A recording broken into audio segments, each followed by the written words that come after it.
नमस्कार। आज की हमारी दूसरी क्लास डिविजिबिलिटी से है। तो हम फिर से इस डिविजिबिलिटी को प्रॉपर डिटेल में पढ़ेंगे, है ना। तो आप लोगों को करना क्या है कि सबसे पहले पेन और कॉपी ले लीजिए और जो मैं रूल्स बता रहा हूं उनको नोट डाउन कर लीजिएगा। साथ के साथ उन रूल्स को दिमाग में रख लीजिएगा और दिमाग में रखने के बाद हम उन रूल्स का प्रयोग करेंगे, साथ के साथ एग्जाम्पल्स लेते हुए। तो पहले मैं आपको एक साथ बहुत सारे रूल पढ़ाने वाला हूं और इतने भी नहीं, लेकिन सब के सब एक दूसरे से डिपेंड रहेंगे और डिविजिबिलिटी अलग ही अंदाज में पढ़ने वाले हैं। हम एक तरह से क्या कहते हैं, जो आपने डिविजिबिलिटी 2 का रूल अलग, 3 का अलग, 4 का अलग, 5 का रूल अलग, 6 का अलग, ये सब पढ़े होंगे, लेकिन मैं आपको बहुत कम रूल्स में सभी रूल्स पढ़ाने की कोशिश करूंगा। क्लियर है। और दूसरी बात सुन लीजिए मेरी कि भाई डिविजिबिलिटी के ये जो रूल्स हैं इनसे रिमाइंडर बोलकर या डिविजिबिलिटी का फॉर्मेट पर बहुत सारे क्वेश्चंस देखे जाते हैं बच्चा।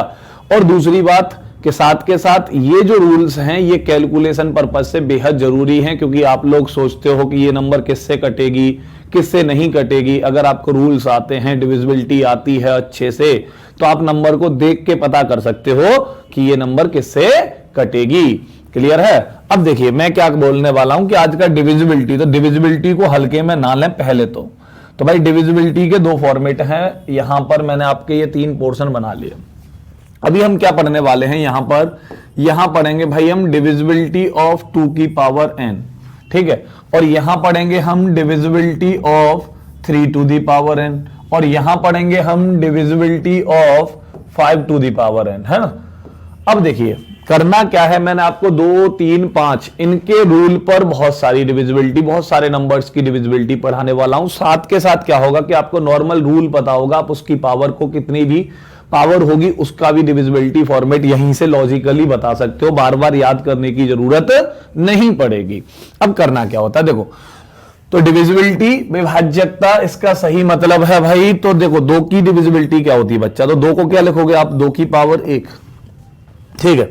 अब देखो पावर अगर 1 है तो 2 की डिविजिबिलिटी बोलती है लास्ट डिजिट, क्या बोलती है, लास्ट डिजिट बोलती है बच्चा, अंतिम अंक। तो 2 की डिविजिबिलिटी बोलती है अंतिम अंक। तो किसी भी संख्या का अंतिम अंक अगर 2 से विभाजित है तो वो संख्या भी 2 से विभाजित होगी। इस बात को पहले दिमाग में रख लीजिए। अब देखिए यहां लास्ट डिजिट हो गया। अब इसी के साथ साथ आप क्या करोगे कि आप अगली डिविजिबिलिटी लेते हो बच्चा। हाँ, अब अगली डिविजिबिलिटी कैसे भाई, मैंने कहा 4, तो 4 क्या होता है बच्चा, 2 की पावर 2 होता है। 4 होता है आपका 2 की पावर 2। और देखो अब पावर कितनी है बच्चा, 2। तो अब 4 की डिविजिबिलिटी आप लोगों में से बहुत लोगों को आती होगी, और वो क्या होती है, लास्ट 2 डिजिट्स। क्या होती है बच्चा, लास्ट 2 डिजिट्स होती है 4 की डिविजिबिलिटी। तो अब मैं बोलता हूं कि 4 की डिविजिबिलिटी क्या होती है भाई, कि किसी संख्या के अंतिम 2 अंक ले लीजिए आप, उन अंतिम 2 अंकों को 4 से डिवाइड कर दीजिए। अंतिम 2 अंकों से जो भी नंबर बना होगा उस नंबर को 4 से डिवाइड कर दीजिए। डिवाइड करोगे, अगर उन 2 लास्ट के डिजिट्स में डिवाइड चला गया तो समझ जाइएगा कि पूरे नंबर में 4 का भाग चला जाएगा। और अगर उन लास्ट के 2 डिजिट्स में डिवाइड नहीं गया तो समझ जाइएगा कि 4 का भाग उस नंबर में भी नहीं जाएगा। साथ के साथ मैं आपको बता दूं, ये जितने भी रूल्स मैं यहां पर लिखाने वाला हूं, ये सभी रूल्स एग्जाम में 2 तरीके से पूछे जाते हैं, या तो इनकी डिविजिबिलिटी के बेस पर, या फिर पूछा जाता है इनसे रिमाइंडर। क्या पूछा जाता है बच्चा, रिमाइंडर पूछा जाता है। तो हम दोनों पर चर्चा करेंगे। तो यहां पर अब लास्ट के 2 डिजिट से जो 4 की डिविजिबिलिटी के केस में रिमाइंडर बचा होगा, वही रिमाइंडर पूरे नंबर से बचेगा। ये फैक्ट है कि भाई डिविजिबिलिटी का रूल जनरली सब लोग भाग करने के नियम के लिए पढ़ाया करते हैं, लेकिन मैं आपको बता दूं कि डिविजिबिलिटी के रूल की सबसे बड़ी खासियत ये होती है कि लास्ट के 2 डिजिट के साथ साथ आपके डिविजिबिलिटी के फॉर्मेट के साथ साथ आपका रिमाइंडर भी बताते हैं। तो ये जितने भी रूल्स मैं यहां पर लिखाने वाला हूं, ये सभी क्या बताएंगे आपको, उस नंबर से शेषफल भी निकाल कर देंगे।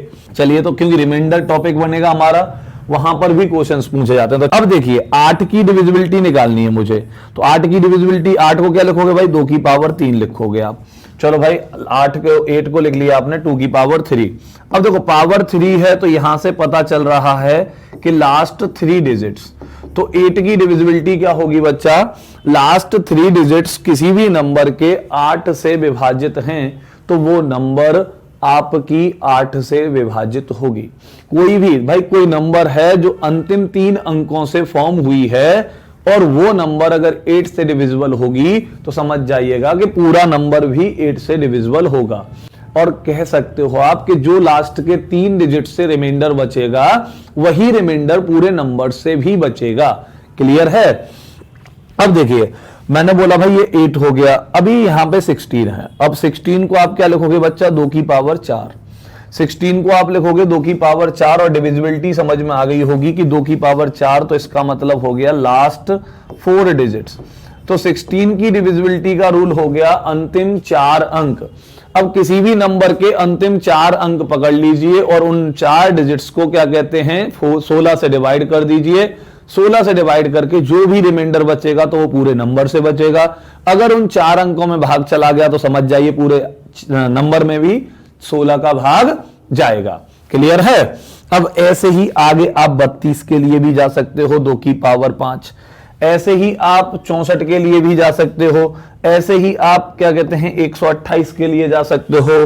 तो 2 की पावर में आप कहीं तक भी जा सकते हो। तो सीधा सीधा लॉजिक क्या समझ में आया कि अगर 2 की पावर 2 है तो अंतिम 2 अंक देखने हैं, अगर 2 की पावर 4 है तो अंतिम 4 अंक देखने हैं, और अगर 2 की पावर 6 है तो अंतिम 6 अंक देखने हैं। क्लियर है। इतनी सी बात आपको समझ में आ गई होगी, बहुत आसान है। अब देखिए 3 की डिविजिबिलिटी क्या कहती है भाई, 3 की पावर n की डिविजिबिलिटी क्या कहती है, तो मैंने कहा 3। देखो अब 3 जो है वो 3 की पावर 1 पर ही आती है, लेकिन यहां पर 3 की डिविजिबिलिटी का रूल ही अलग है। 3 की डिविजिबिलिटी क्या कहती है भाई, सम ऑफ डिजिट्स, तो अंकों का योग कहती है 3 की डिविजिबिलिटी। तो भाई किसी भी नंबर के अंकों का योग कर दीजिए, उस योग को आप 3 से डिवाइड कीजिए, तो जो रिमाइंडर आपका योग से बचेगा वही रिमाइंडर आपका पूरे नंबर से भी बचेगा। एग्जांपल्स लेंगे हम प्रॉपर। तो पहले डिविजिबिलिटी दिमाग में रखिए कि भाई 3 की डिविजिबिलिटी क्या कहती है। 3 की डिविजिबिलिटी कहती है कि संख्या को पकड़ो, उसके अंकों को लो और उन अंकों का योग कर दो, और योग करके जो भी नंबर बचेगा वही आपकी 3 की डिविजिबिलिटी रहेगी। जैसे मैं एक एग्जांपल लूं, जैसे भाई ये नंबर है ना बच्चा, अब ये नंबर है, इस नंबर में 3 का भाग जाता है या नहीं जाता है, ये कैसे पता करेंगे। तो देखो 4, अब देखो 3 को जोड़ने की जरूरत नहीं है क्योंकि ऑलरेडी इसमें भाग जाता है ना बच्चा, इसमें ऑलरेडी 3 का भाग जाता है, तो 3 को जोड़ने की जरूरत नहीं है। देखो अब 6 में ऑलरेडी भाग जाता है, 3 में ऑलरेडी भाग जाता है, तो इनको जोड़ने की जरूरत ही नहीं है।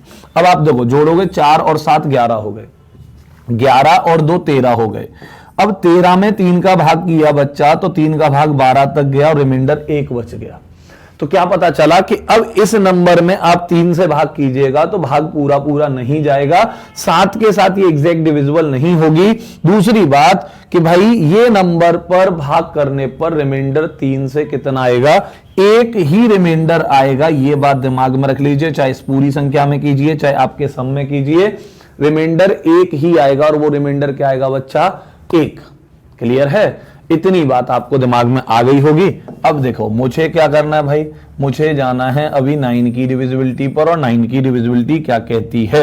अब 9 क्या होता है बच्चा, 3 की पावर 2, मत 9 भी 3 की पावर में ही आता है। तो बड़े बड़े नंबर्स हैं उनमें डिवाइड नहीं करना हमें, बड़े बड़े नंबर्स को सिर्फ लॉजिकली चेक करना है हमें। और 9 जो है 3 की पावर में आता है, और 3 का रूल क्या है, सम ऑफ डिजिट्स। तो इसका भी रूल क्या बनेगा बच्चा, सम ऑफ डिजिट्स।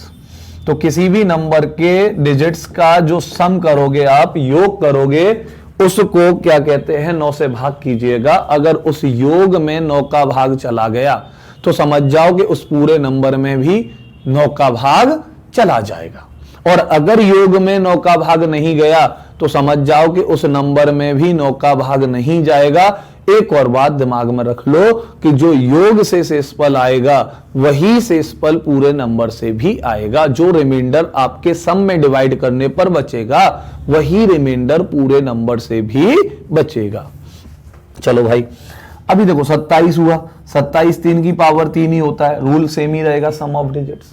ऐसे ही 81 हुआ, ये बड़े बड़े नंबर्स की बात कर रहा हूं मैं, तो 3 की पावर 4 हो गया, रूल यही रहेगा, सम ऑफ डिजिट्स। लेकिन कब, जरूरत पड़ने पर। और वैसे 27 और 81 से क्वेश्चन नहीं देखे जाते, लेकिन यहां पर 32 से भी देखा जा चुका है, 64 से भी देखा जा चुका है। अब देखिए 5 की डिविजिबिलिटी क्या कहती है बच्चा, डिविजिबिलिटी ऑफ 5 क्या कहती है भाई, तो डिविजिबिलिटी ऑफ 5 कहती है कि 5 का रूल क्या होता है भाई, 5 का रूल होता है कि 5 हुआ, 5 का मतलब हो गया 5 की पावर 1। अब देखो उधर, तो 5 का डिविजिबिलिटी का रूल होता है अंतिम एक अंक, अंतिम एक अंक लास्ट डिजिट जो होगा वो आपका किससे डिवाइड होना चाहिए बच्चा, 5 से डिवाइड होना चाहिए। अब लास्ट डिजिट आपका 1 है, 2 है, 3 है, 4 है, 5 है। अब देखो सिंगल डिजिट की बात करें तो सिंगल डिजिट बच्चा 0, 1, 2, 3, 4, 5, 6, 7, 8, 9 ये होते हैं। तो हमारे पास सिर्फ कुल 10 अंक होते हैं पूरे गणित में, और इन 10 ही अंकों से हम बहुत सारे नंबर्स बनाते हैं।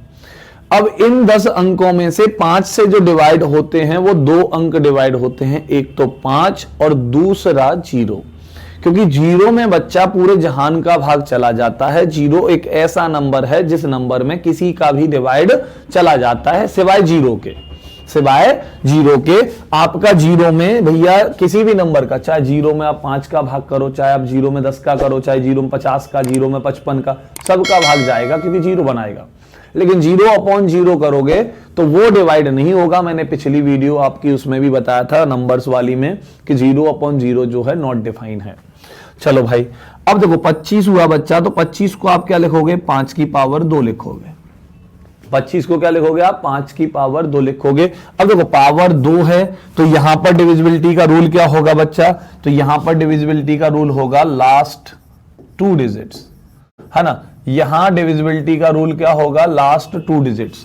तो भाई किसी संख्या के अंतिम 2 अंक पकड़िए और उन अंतिम 2 अंकों में 25 का भाग कीजिएगा, जो रिमाइंडर बचा तो वो पूरे नंबर से बचेगा। अगर लास्ट के 2 अंक 25 से विभाजित हो गए तो समझ जाइए पूरी संख्या भी 25 से विभाजित हो जाएगी। तो अब 125 में किसका भाग जाता है बच्चा, तो 125 क्या होता है, 5 की पावर 3। देखिए अब पावर 3 है तो यहां रूल क्या बनेगा, लास्ट 3 डिजिट्स। क्या रूल बनेगा बच्चा, लास्ट 3 डिजिट्स आपका रूल बन गया। तो 5 की पावर 3 का फॉर्मेट हो गया भाई अंतिम 3 अंक। अंतिम 3 अंकों में अगर आप 125 से भाग कर दीजिए तो जो शेषफल बचेगा वही पूरे नंबर से बचेगा। अगर लास्ट के 3 अंक डिवाइड हो गए तो समझ जाइएगा पूरा नंबर भी डिवाइड होगा। अब ऐसे ही 625 हुआ बच्चा, तो 625 क्या कहता है भाई, 625 बोलता है 5 की पावर 4। अब 5 की पावर 4 बोलता है भाई, तो 5 की पावर 4 है, 4 पावर है, तो यहां रूल क्या बनेगा, लास्ट 4 डिजिट्स। क्या रूल बन गया बच्चा, लास्ट 4 डिजिट्स आपका रूल बन चुका है।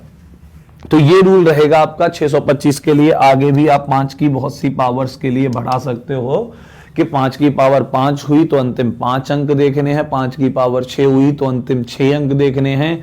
फिलहाल 625 से आपके सीजीएल में क्वेश्चन पूछा जा चुका है, 31-25 से भी आपके सीजीएल में क्वेश्चन पूछा जा चुका है। ये सभी क्वेश्चन इंडिविजुअलिटी पर बेस्ड पूछे जा चुके हैं। तो रूल्स पढ़ना बहुत आसान हुआ भाई। 2 का याद रखो, 3 का याद रखो और 5 का याद रखो। 2 का रूल क्या कहता है बच्चा, अंतिम अंक। 3 का रूल क्या कहता है बच्चा, अंकों का योग। 5 का रूल क्या कहता है बच्चा, अंतिम अंक। अब देखो मैंने यहां अंतिम अंक ही क्यों पढ़ाया, मैं चाहता तो बोल सकता आपको कि लास्ट डिजिट 0 और 5 हो, लेकिन मैंने इसको लैंग्वेज को क्यों बदला, एक्चुअल लैंग्वेज यही है, लास्ट डिजिट 5 से डिविजिबल होना चाहिए, जिससे आप 25 का 125 का 625 का इनका डिविजिबिलिटी फॉर्मेट भी बना सकें उसी रूल की सहायता से। आपको इन सब के लिए अलग अलग रूल याद करने की जरूरत नहीं पड़ेगी। क्लियर है? चलिए भाई, अगर इतनी सी बात समझ में आ गई है तो ये आपने नोट कर लिया होगा, नहीं किया तो आप पहले स्क्रीनशॉट कर ले लीजिए। तो मिलेंगे आपसे हम अगली वीडियो में।